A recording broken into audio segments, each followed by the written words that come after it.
3's campaign is an undisputed masterpiece. There are very few campaigns out there that I can think of that even come close to the level of replayability that this campaign has. I must have replayed Halo 3's campaign like well over 500 times at this point, and yet still, I have more fun with this game than I do with 90% of modern games. But what if Halo 3's campaign could get even better? Today, we're taking a look at Ruby's Rebalanced campaign, a mod that tries to achieve just that. It sells itself as a modded campaign that tweaks the sandbox to make a more gratifying and decision-based game where every piece of that sandbox has a distinct role. So, does this mod make Halo 3's campaign even better than it already is? Well, let's find out. So, the most standout changes made with this mod pertain to the weapon, vehicle, and equipment sandbox, so let's start with the weapons. The main thing that I noticed after a few missions is how much more malleable and kind of open the weapon sandbox felt compared to vanilla Halo 3. Now, it may just be the novelty of playing a new version of the campaign for the first time, but I found myself using literally every weapon in the sandbox, which really is something that I can't say is the case for regular Halo 3. So many elements of it get just far more love in this mod than it seems they ever really got in vanilla. Weapons that didn't really serve much purpose originally have been tweaked and modified to give them a unique role in the sandbox and to give you a reason to pick them up. The shotgun, for example, now functions like the Combat Evolved shotgun, which just so happens to be my personal favourite. This thing has real range to it now. The pellets no longer despawn after like 2 feet, which makes it so much more viable against really any kind of enemy. Flood or Covenant, but at the same time, it's not so powerful that it dominates the entire sandbox. It also makes Cortana much more enjoyable, but we'll get to that later on. Ruby even went as far as adding an Easter egg version of the shotgun that you can get by killing that combat form on Floodgate that drops the Fog Skull, and this shotgun functions just like the Halo 2 shotgun. It even has those little green lights on the iron sights, which I think is a really cool little touch. Now, something this change absolutely succeeds in doing is distinguishing the Mauler and the shotgun from each other in the sandbox. In vanilla, the two are pretty similar, but now they feel far more distinct, with the shotgun filling a slightly longer range role, while the Mauler has a clear emphasis on point-blank range burst damage, which only more encourages dual wielding, but at the same time, it's still really effective either single or dual wielded, thanks to the added bonus of stunning enemies. The shotgun and the Mauler really do feel like two distinct weapons now, which I don't think can really be said about vanilla Halo 3. Now, this mod brings with it a number of rather extreme reworks to weapons, and arguably one of the most extreme is the rework of the Magnum. Now, Halo 3's Magnum is notoriously terrible, without a shadow of a doubt the worst weapon in Halo to date, and this mod aims to change that. There's now no fire rate cap, so you can fire it just like the Halo 2 Magnum, but this comes at the cost of extreme vertical recoil. Now, I really enjoyed this Magnum on the whole. Dual wielding it felt like I was roleplaying as Max Payne or something, but I'm really not a fan of the recoil, and honestly, I never really have been a fan of recoil in Halo. The two just don't go together very well, in my opinion. It feels really unnatural having to drag my crosshair down, and with these things, when you really rapid fire them, like I felt myself dragging my mouse down my table, it was that bad. And arguably the second most extreme change in this mod is to the assault rifle. Not only is it now more accurate and powerful, it also has a scope. Its redesign was clearly done with the intention of making it more of like a close to mid-range rifle, which is somewhere in between the SMG and the BR. I think the idea was to distinguish it more from the SMG. And honestly, I kind of like it, which I didn't expect at all. Again, it never really felt so powerful that I didn't need to drop it for anything, but having it in my back pocket as like a mid-range kind of medium damage rifle was always kind of nice. And I say that as somebody who honestly really likes the vanilla Halo 3 assault rifle. Controversially, I actually think that was a really well-designed weapon, but this one also, I did like it. Snipers have been slightly rebalanced as well, with the sniper rifle having a rather strong knockback effect added to its rounds, which are quite satisfying to watch in action. And the beam rifle now allows for more shots before overheating. They're also both far more prevalent in the levels, used by both you and also the AI a lot more, and do significant damage to the Flood, which, again, creates a greater diversity of weapon choice on Flood-specific levels, but we'll get more to that later on.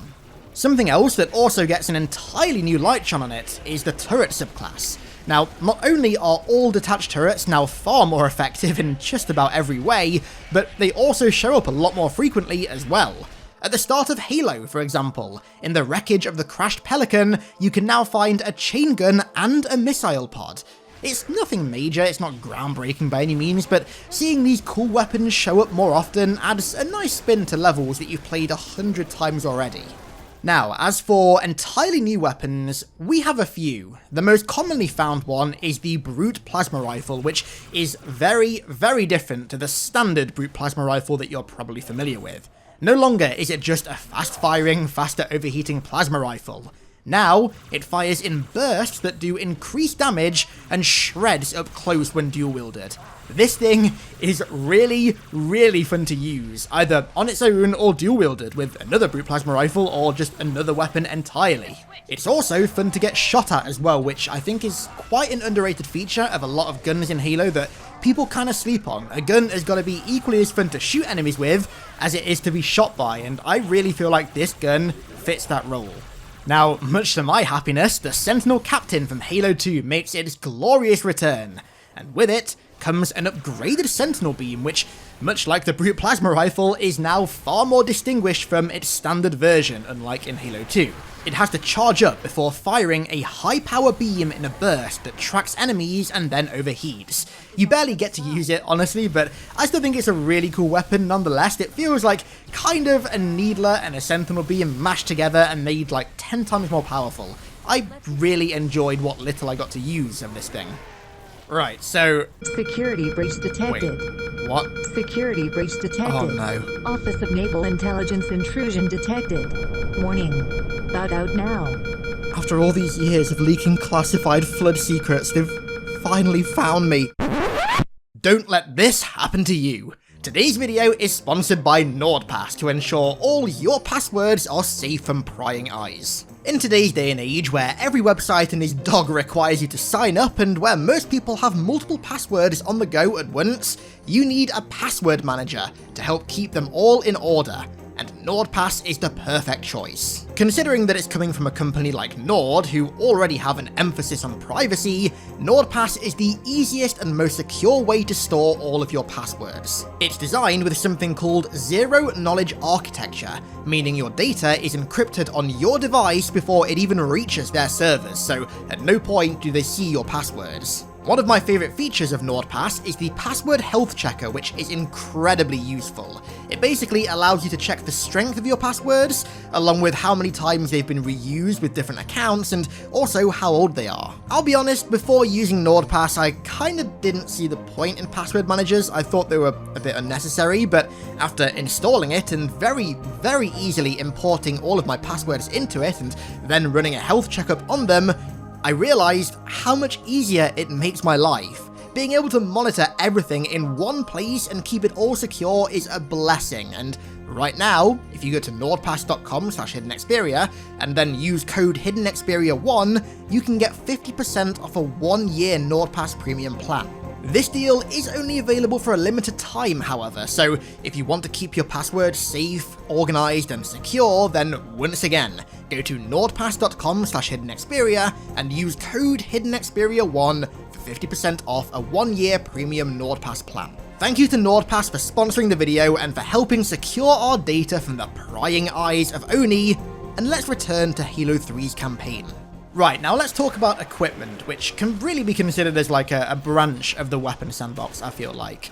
There's quite a lot that's changed here. Firstly, with grenades, the only real major change is that brutes now carry incendiary grenades a lot more frequently, which, again, increases sandbox diversity, which I am a massive fan of. But as for actual equipment, the sandbox has really been shaken up, and I think for the better.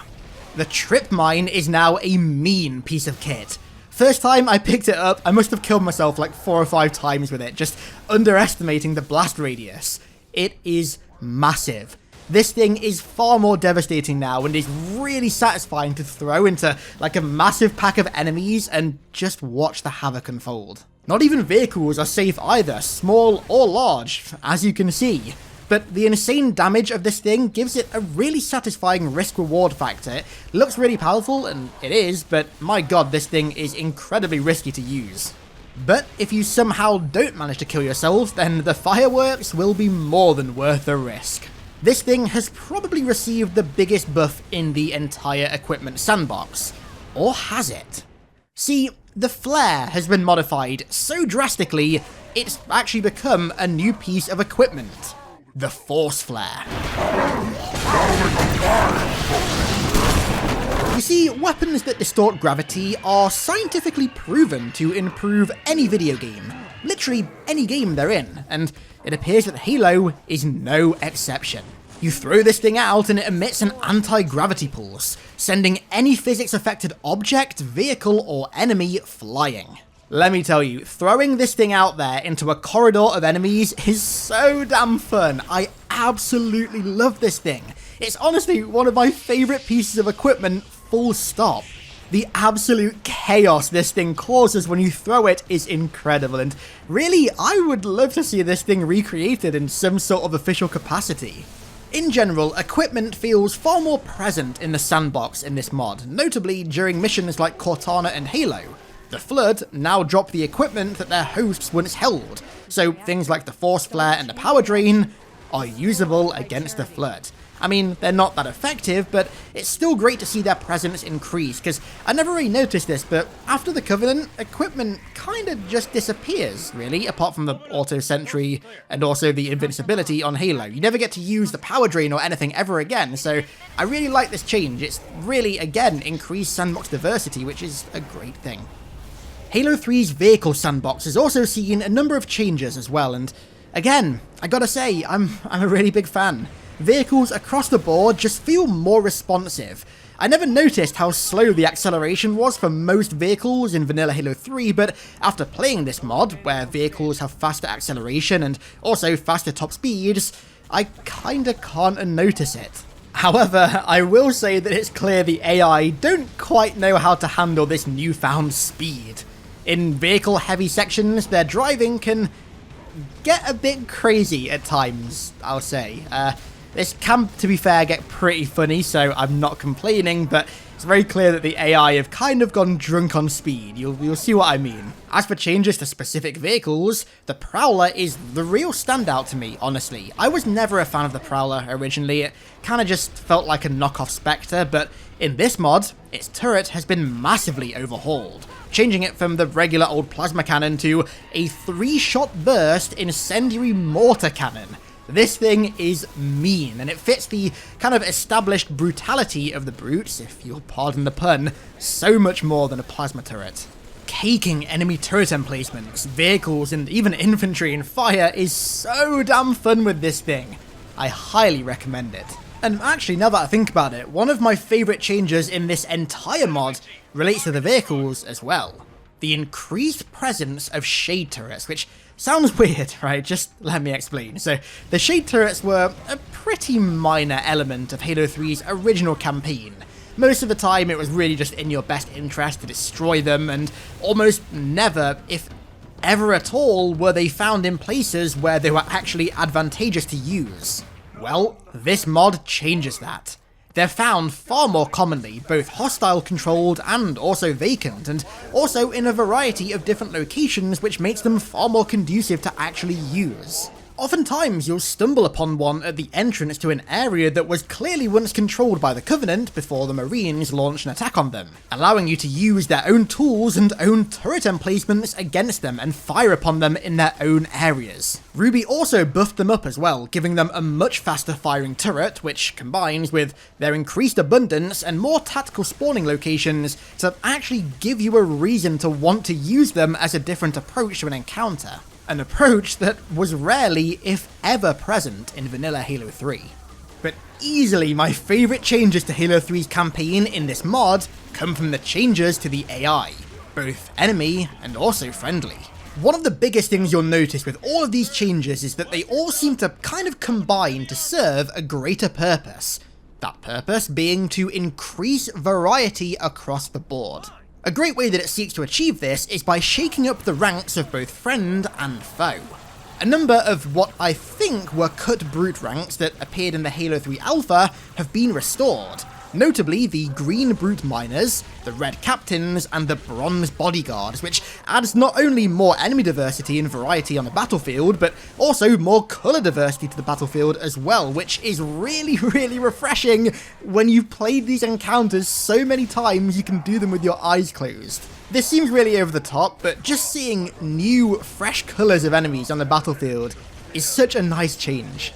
My favourite change here, though, is the bodyguards. Now, in Vanilla Halo 3, the bodyguards look exactly the same as mages. Like, for whatever reason, their armour is, I think, literally identical in colour to the mages.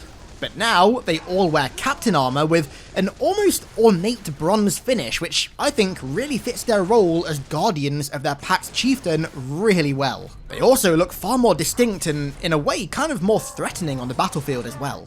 The Jackals have been changed up a fair bit as well. Nothing that major besides, I think, the addition of a new rank, the Jackal Ultra, I think, with an almost like neon purple energy shield, which does look really cool. But besides that, they're mostly just changes to the shields to make them more distinctive on the battlefield, and I think also to help distinguish the Jackal miners from mages as well. I do really like how these shields look though, they almost look stronger. I don't know if that really makes any sense for you guys, but the new look of these shields makes them look stronger. But for the allies, well, quite a lot has changed in that department. ODSTs are now far more prevalent and are almost treated like special forces, which I thought was a really great idea. Unless you insert with them, like on the Ark for example, they are only ever found defending key locations, like for example, the command center on Crow's Nest, or the med bay on the Storm. Pushing back brutes from an important location with a small team of elite ODSTs feels really immersive, far more so than just having random marines stationed there fighting beside you. It just makes everything feel that bit more authentic. But hands down, my favourite addition to the Allied sandbox is the increased focus put on the Swords of Zengheilios, our elite allies, who were as instrumental as the ODSTs and Marines in bringing an end to the Covenant. With that in mind, elite allies are disappointingly rare and limited in Vanilla Halo 3, but no longer. For the most part, whenever Allied Marines or ODSTs show up in this mod, so too do elites, and sometimes even grunts as well. Having elites alongside you more often is a fantastic change from both a gameplay perspective and also from a thematic perspective. It really helps to solidify the UNSC and Swords of Zengheilios' alliance. But Ruby didn't stop there. Allied elites now have far more variation in their armour and rank as well. Gone are the days of just having combat or sometimes assault elites by your side. Now, flight, ascetic, and even commando elites join you in battle, with the latter two seemingly having unique roles. For example, the leader of the elite squad that drop into the battle to support Chief and Arbiter on Floodgate and tells the Arbiter about the Flood evolving is now an Ultra Commando. And one of the elites that storms Johnson's tower with you on the Covenant is an ascetic zealot. Watching both of these distinguished elites just slaughter packs of brutes like it's nothing, or tear through hordes of Flood with the skill of a true Blade Master is so damn cool, and it adds so much flair to the warriors fighting beside you. And this even extends to the vehicle sections of the game as well. When you're rallying to the Dawn's LZ on the Ark, you'll encounter allied ghosts piloted by grunts stranded from the rest of their squad. And when the Dawn comes in with reinforcements, she drops off the usual Gorsehogs, Scorpions, but now, Swords of Zengheilios Wraiths as well. It's such a great spectacle to be pushing up in a Scorpion and then just see Wraith Mortars come flying over your head, and it's even cooler when you're doing the coordinated push to the Cartographer at the end of the Scorpion section. Advancing through lines of Covenant armament with your UNSC brothers, while elites bomb the area with mortar fire from the backlines in Swords of Zengheilios Wraiths is so damn cool, and honestly it's how I like to imagine this push took place canonically. And this change even applies to aerial combat as well. Seeing allied Swords of Zengheilios Banshees dogfighting with enemy Banshees and Phantoms alongside you and the other Hornets and Pelicans on the Covenant, and then seeing them patrolling the skies during the Scarab fight as well, it adds so much more life and kind of flair to these encounters that I really wish was there in vanilla. It really serves to just kind of build that alliance between humanity and the elites, and I really wish more of an emphasis was put on that in the original game. However, after so many years of wondering why Bungie never really put much of an emphasis on this in vanilla Halo 3, I do finally understand their rationale. So basically they said the reason that you don't have allied hunters or grunts or jackals or ghosts or wraiths or whatever in Halo 3, like we did in Halo 2, was so that the player doesn't confuse friend for foe, and I always thought that that wouldn't be an issue as long as the friends were coloured the kind of Swords of Zengheilios green and the enemies had Covenant colours. Well, they are coloured that green in this mod, and a fair few times I ended up accidentally lighting up allied ghosts or wraiths, so as cool as it is, Bungie, I finally understand why you didn't do it. But back to the mod, as if that weren't enough already, all allies, both human and elite, have massively increased weapon variety as well. You get ODSTs now spawning with sniper rifles, elite spawning with beam rifles and fuel rods, and sometimes Arbiter even whips out dual plasma pistols, which might sound weird, but I just realised that I forgot to talk about them earlier. These things are absolutely disgusting in this mod, almost too disgusting actually. I never thought I'd see the day where Halo 3's plasma pistol was overpowered, but here we are. These things absolutely shred, especially when dual-wielded, so it's no surprise that Arbiter loves them. And that segues very nicely into the gameplay section of the AI, and again, a lot has changed. The first thing that I noticed was that the kind of aggression and pacing of the AI and the encounters seemed to have been dialed up to 11. The AI seem far more aggressive, much faster, more reactive, and the like. Oftentimes, chieftains or combat forms will literally throw themselves at you from halfway across the battlefield, which is a bit absurd at times, but you know, it definitely keeps you on the edge, and I'd be lying if I said there weren't some times where it didn't look kind of funny. The brutes themselves have been tweaked quite a lot as well. They now exist in this kind of middle ground between the way that Halo 2 balanced them and the way that Halo 3 balanced them. Their power armor just functions like vanilla Halo 3, but when they lose it, they function much more like Halo 2 brutes, as in, they're much tougher to take down. No longer can you just one-beat a brute without the armor. They take a lot of melee hits or shots to be put down when they berserk, which combines with their increased aggression to make them far more formidable, and the same kinda goes for the jackals as well, which might sound weird. They are far more aggressive and are now more prone to stand their ground when their shields are broken as opposed to just fleeing, and they frequently carry plasma rifles as well, which, boy, they know how to use them, let me tell you. I never thought I'd see the day where a regular shield jackal posed a threat, but here we are. The Flood also sees some pretty big changes as well. Visually, the elite combat forms are no longer just blue miners, they now come in a variety of different colours and ranks, from red majors to white ultras, which, you know, is a nice improvement over vanilla. Camo Flood also make their triumphant return from Combat Evolved, and Infected Chieftains make their debut appearance. Sadly, they aren't visually any different to regular Infected Brutes, but you can tell they're Chieftains by the hammer and also by the fact that they can pop the invincibility equipment, which is something entirely new to the Flood and leads nicely into my next topic, the increased presence of equipment on Flood levels. So things like the power drain and the force flare, the more damage dealing focused equipment, show up frequently in Flood missions now, and using them against the Flood is a nice change of pace even if it's not all that effective. Well, the power drain might not be, but the force flare definitely still is. Flood hordes now seem to be a lot bigger as well, which is a change that I've always wanted. I always loved Halo C's Flood hordes, they kind of always felt really overwhelming to me, and they seem to be bigger and closer to that in this mod. This combines with the increased weapon variety of the Flood to make them just more refreshing to fight in general, at least they were for me, having played these missions a billion times already, and ultimately that's what I think this mod does best, that right there. Providing a refreshing experience for people who are more familiar with Halo 3's campaign than they are their own family. I would definitely argue that it's far less refined than vanilla Halo 3, but that allows it to experiment in so many more interesting ways and provide an experience that realistically no developer-made game really could. I think my favourite change overall is easily, not even close, the increased ally and enemy variety. I mean, nothing will ever get as cool as cutting through hordes of Flood with an Ultra Commando, or watching an ascetic Zealot just unleash itself on a pack of brutes with a sword. So, does Ruby's Rebalanced make Halo 3's campaign even better?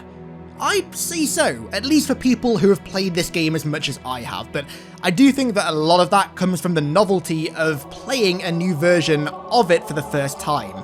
Like I said, it's definitely nowhere near as refined as Halo 3, but that sacrifice is what allows so many mods to shine, and this is no exception. If you want to check this mod out for yourself, then the link to download it is in the description. Let me know what you think.